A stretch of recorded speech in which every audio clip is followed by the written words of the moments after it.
C'est la fin de cet épisode. Que faut-il retenir? Que devons-nous retenir de cet épisode? Dans un premier temps, nous avons vu la définition et le vocabulaire associés aux angles.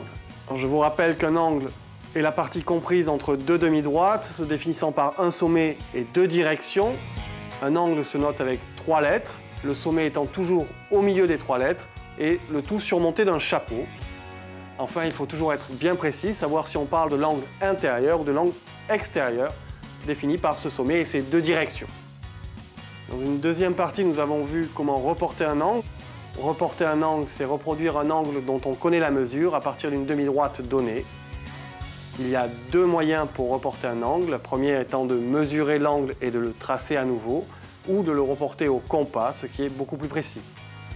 Dans une troisième partie, nous avons vu les définitions de 3 nouveaux types d'angles, des angles adjacents, supplémentaires et complémentaires. Je vous rappelle la définition d'angle adjacent. Ce sont 2 angles qui partagent un sommet et une direction et qui s'inscrivent de part et d'autre de cette direction.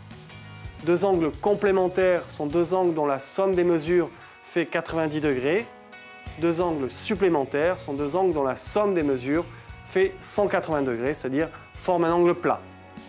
Dans une quatrième partie, nous avons vu 3 nouvelles définitions, les angles alternes-internes, les angles correspondants et les angles opposés par le sommet.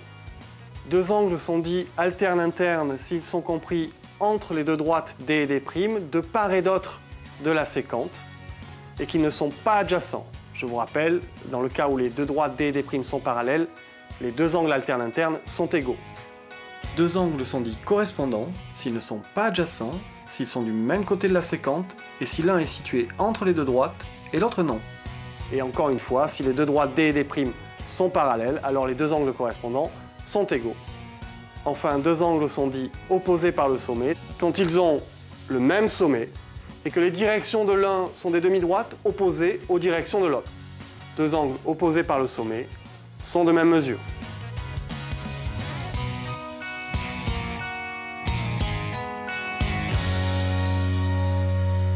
Au revoir. À bientôt. Sur ma deuxième école.com.